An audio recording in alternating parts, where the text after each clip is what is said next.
Hello everyone, welcome back to my YouTube channel. I hope आप सब लोग अच्छे होंगे, अपना बहुत ख्याल रख रहे होंगे और बहुत अच्छे से स्टडी कर रहे होंगे। तो आज का जो लेक्चर है चैप्टर प्लांट किंगडम का, उसमें जो हम टॉपिक रिवाइज करेंगे, मतलब उसको हम डिटेल में एक्सप्लेनेशन में पढ़ेंगे, वो है हमारा ब्रायोफाइट्स। हम ब्रायोफाइट्स को हम डिटेल एक्सप्लेनेशन पढ़ेंगे, उसकी पूरी एनसीईआरटी लाइन पढ़ेंगे। एनसीईआरटी की लाइन में हमारा क्या है, क्या लिखा हुआ है, उसके मैं आपको सारे पॉइंट्स मैंने लिखे हुए हैं। आप कॉपी लेके जरूर बैठिए ताकि आप इसको नोट कर सके या फिर स्क्रीनशॉट कर सकते हैं। कुछ बुक्स में, कुछ या फिर किताबों में, कुछ वीडियोस में होता है कि सिर्फ और सिर्फ शॉर्ट पॉइंट्स लिखे हुए होते हैं, बट मैंने शॉर्ट्स पॉइंट लिखे हैं, बट मैंने उस तरीके से लिखे हैं ताकि आपको समझ में आ जाए, आप इजिली उसको मेमोराइज कर सकें। तो इसमें से जो पॉइंट्स हैं ये बहुत इंपॉर्टेंट पॉइंट्स हैं, एग्जाम्स में पूछे जाते हैं, इनके बीच में से क्वेश्चंस पुट अप होते हैं। तो मेरी आपसे रिक्वेस्ट है कि आप प्लीज चैनल को जरूर से जरूर सब्सक्राइब करें और मेरी सारी वीडियोस को देखें, चाहे वो वन शॉट क्यों ना हो, चाहे वो शॉर्ट वीडियोस क्यों ना हो, चाहे वो टॉपिक वाइज वीडियोस क्यों ना हो। चलिए चलते हैं। सबसे पहले बात करते हैं हम ब्रायोफाइट्स में कुछ इंपॉर्टेंट फीचर्स जो होते हैं हमारे। सबसे पहले हम बात करते हैं फर्स्ट पॉइंट के बारे में। फर्स्ट पॉइंट हमारा क्या कहता है, this groups includes all mosses and liverworts which are usually found in the moist and shaded areas in the hills। First point हमारा क्या कहता है कि ये जो ब्रायोफाइट्स ग्रुप होते हैं ये सारे के सारे जो मोजेस और लीवरवर्ट्स होते हैं उनको कंटेन करते हैं, जो कि यूजुअली कहाँ पे मिलते हैं, मॉइस्ट और शेडेड एरियाज में, हिल्स के। जो हिल्स होते हैं, बड़े बड़े माउंटेन्स होते हैं, उनकी जो मॉइस्ट और शेडेड एरियाज होते हैं उसमें ये जो होते हैं ब्रायोफाइट्स ये यूजुअली फाउंड होते हैं। और ये क्या इंक्लूड्स करते हैं, कौन से ग्रुप इंक्लूड्स करते हैं, ये जो ग्रुप है ये क्या क्या इंक्लूड्स करते हैं, सारे के सारे जिसमें मोजेस कंटेन हो या फिर मोजेस हो और लीवरवर्ट हो। ठीक है। नेक्स्ट पॉइंट हमारा क्या कहता है, It can live in the soil, but they are dependent on the water for the sexual reproduction। It can live in the soil, ये जो है सॉइल्स में लिव करते हैं, सॉइल्स में पाए जाते हैं, but they are dependent on the water for sexual reproduction. भले ही ये सॉइल में क्यों ना हो, बट ये वाटर से डिपेंडेंट होते हैं क्योंकि इनको सेक्सुअल रिप्रोडक्शन करना पड़ता है।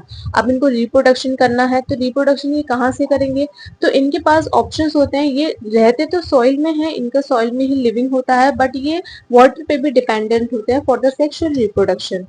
And also known as the amphibians of the plant kingdom. इसलिए हम इनको क्या बोलते हैं, प्लांट किंगडम के एम्फीबियंस, मतलब amphibians of the plant kingdom हम इसको बोलते हैं। काफी इंपॉर्टेंट पॉइंट है, ये लाइन काफी इंपॉर्टेंट है। And it is also known as the bryophytes को हम और क्या बोलते हैं, amphibians of the plant kingdom. ठीक है। नेक्स्ट पॉइंट हमारा क्या कहता है, thallus like plant body which may grow either the prostrate or erect. इनकी जो बॉडी होती है, इनका जो बॉडी ऑर्गेनाइजेशन होता है ये थैलस लाइक होता है। इनके पास थैलस होती है, विच may grow either prostate or erect. आगे चल के या फिर वो प्रोस्टेट में ग्रो कर सकते हैं या फिर इरेक्ट हो सकते हैं। Plant body attach to the substratum with the help of the unicellular और मल्टीसेलुलर राइजोइड्स। जो यूनिसेलुलर मल्टीसेलुलर राइजोइड्स होते हैं, इनकी जो प्लांट बॉडी होती है वो एक ऐसे सबस्ट्रेटम से अटैच्ड होती है, और किसकी हेल्प से होती है, यूनिसेलुलर और मल्टीसेलुलर राइजोइड्स की वजह से। ठीक है। नेक्स्ट पॉइंट हमारा क्या कहता है, या तो आप इसको नोट करते हुए जाइए या फिर आप इसका स्क्रीनशॉट ले सकते हैं। नेक्स्ट पॉइंट है हमारा, not possesses the true roots, stems or leaves, but they may have roots like a leaf-like or stem-like structures। ये जो होते हैं ये ट्रू रूट्स कभी भी पजेसेस नहीं करते हैं, या फिर स्टेम या फिर लीव्स। ये ट्रू रूट्स, स्टेम्स और लीव्स पजेसेस नहीं करते हैं, लेकिन इनके पास रूट जैसे, लीफ जैसे या फिर स्टेम जैसे स्ट्रक्चर्स होते हैं। मतलब जो बहुत से होते हैं, प्लांट बॉडी होती है जिनके पास रूट्स भी होती हैं, ट्रू रूट्स भी होती है, स्टेम्स भी होती है, लीव्स होती है जो ओरिजिनल होती हैं। बट ये ब्रायोफाइट्स एक ऐसे प्लांट बॉडी है, बट ये जो ब्रायोफाइट्स है ये एक ऐसी प्लांट बॉडी है जिसमें रूट्स तो नहीं होते हैं, बट रूट्स जैसे, लीव्स जैसे और स्टेम जैसे स्ट्रक्चर्स प्रेजेंट होते हैं। ठीक है। नेक्स्ट ठीक है, नेक्स्ट पॉइंट है हमारा, main plant body is haploid which produce gametes. इनकी जो मेन प्लांट बॉडी है वो हैप्लॉइड होती है, विच प्रोड्यूसेस द गैमेट, जो कि गैमेट्स का प्रोडक्शन करती है। Because of this plant body it's called the gametophyte. इसकी वजह से जो प्लांट बॉडी होती है उसको हम क्या बोलते हैं, गैमेटोफाइट। ठीक है। नेक्स्ट पॉइंट है हमारा bryophytes possesses the multicellular sex organs. Bryophytes जो होते हैं इनके पास मल्टीसेलुलर सेक्स ऑर्गन्स होते हैं। Where Antheridium represent the male sex organ, while Archegonium is a flex shape represent the female sex organ.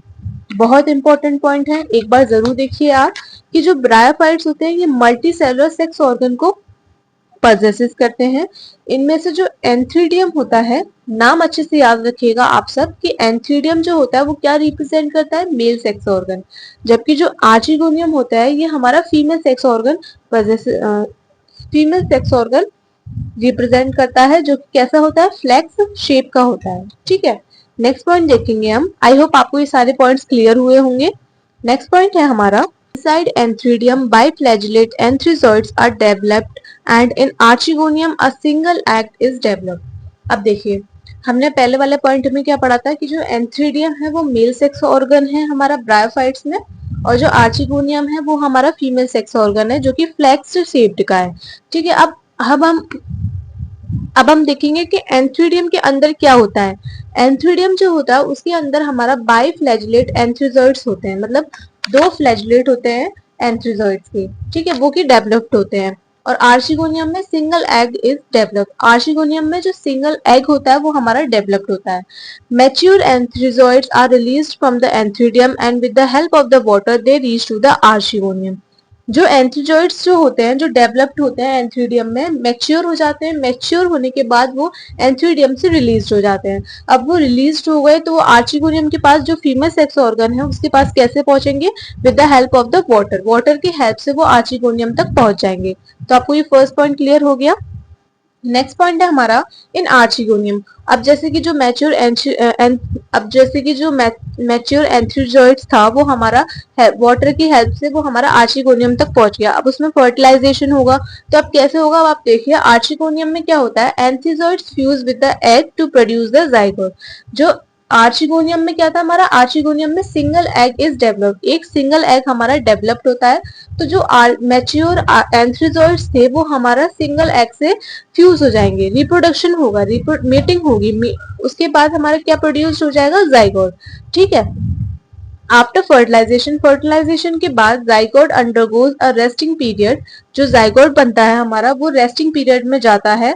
And after it undergoes the reductional division, फिर उसके बाद वो रिडक्शनल डिवीजन में चले जाता है। ठीक है, जहाँ पे रिडक्शन होता है उसका। So multi cellular body called the sporophyte develop. उसके बाद जो एक मल्टी सेलुलर, एक से ज्यादा सेल की जो एक बॉडी होती है वो डेवलप्ड होती है, और उस बॉडी को हम क्या बोलते हैं, स्पोरोफाइट। स्पोरोफाइट हमारा डेवलप्ड होता है।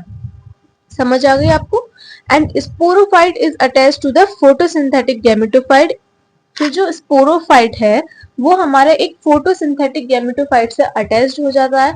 And it's derive nourishment from it, फिर उसके बाद उससे वो नरिशमेंट लेता है। तो देखिए आपने कैसे हमारा आर्चिगोनियम में फर्टिलाइजेशन हुआ, एंथ्रीडियम में क्या था, आर्चिगोनियम में क्या था, फर्टिलाइजेशन के बाद वो रिडक्शनल डिवीजन में गया।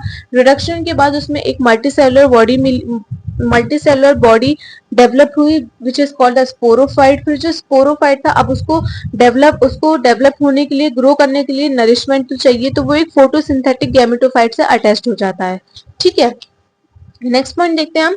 सम special cells sporogenous cells undergo the reductional division. कुछ जो स्पेशल सेल्स होती है स्पोरोफाइट की, जिसे हम क्या बोलते हैं, स्पोरोजीनियस सेल्स। बहुत इंपॉर्टेंट पॉइंट है, मैं आपको एक बार रिपीट करती हूँ। कुछ स्पेशल सेल्स होती है, किसकी होती है, वो स्पोरोफाइट की। स्पोरोफाइट की एक स्पेशल सेल्स होती है जिसको हम क्या बोलते हैं, स्पोरोजीनियस सेल्स।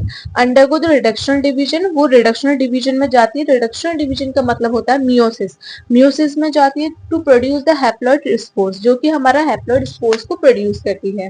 नेक्स्ट पॉइंट है हमारा, bryophytes are the less economic importance. Bryophytes जो होते हैं, ये जो ब्रायोफाइट्स किंगडम होता है, इनका जो इकोनॉमिक इंपॉर्टेंस होता है वो बहुत ज्यादा कम होता है। Some mosses are source of the food for the herbivorous mammals.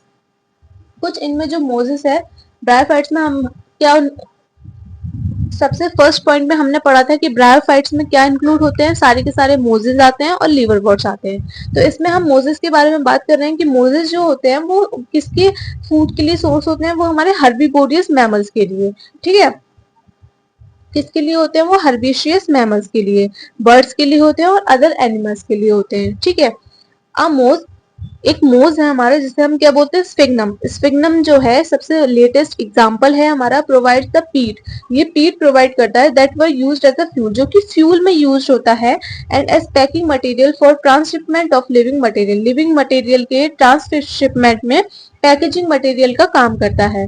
Moses along with the lichens, mosses lichen के साथ मिलकर are the first organisms to colonise rocks, जो कि एक रॉक्स का कोलोनाइज करते हैं। ठीक है, मोजेस लाइकेंस के साथ मिलकर रॉक्स का कोलोनाइज करते हैं। लास्ट पॉइंट है हमारा, they also prevent the soil erosion. Soil erosion को प्रिवेंट भी करते हैं ये, तो इसमें, और जो लास्ट पॉइंट है हमारा, they also prevent the soil erosion. तो ये जो है ये सॉइल इरोजन को भी प्रिवेंट करते हैं। तो ये थे हमारे आज के जो डिटेल एक्सप्लेनेशन है हमारा ब्रायोफाइट्स का, वो है हमारे इंपॉर्टेंट पॉइंट्स। मैंने आपको इंपॉर्टेंट फीचर्स बताए हैं। एनसीईआरटी की एकदम जो एनसीईआरटी की जो लाइन होती है,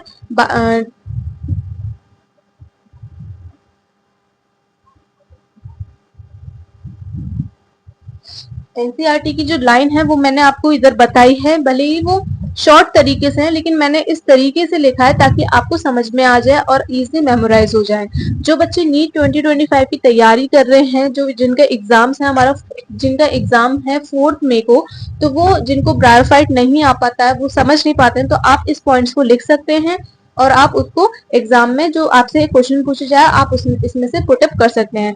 एंड 110% आपको इसी में से ही क्वेश्चन आएगा। तो ब्रायोफाइट्स में हमने फर्स्ट पॉइंट में हमने क्या पढ़ा था, क्या इंक्लूड करते हैं, मोजेस और लीवरवर्ट्स। अब मोजेस और लीवरवर्ट्स के बारे में हम कल बात करेंगे, उसकी डिटेल एक्सप्लेनेशन हम कल करेंगे। तो अगर आपको मेरी वीडियो पसंद आई हो तो प्लीज चैनल को लाइक करें, सब्सक्राइब करें एंड शेयर करें। So thank you so much for watching this video and keep subscribe to my YouTube channel.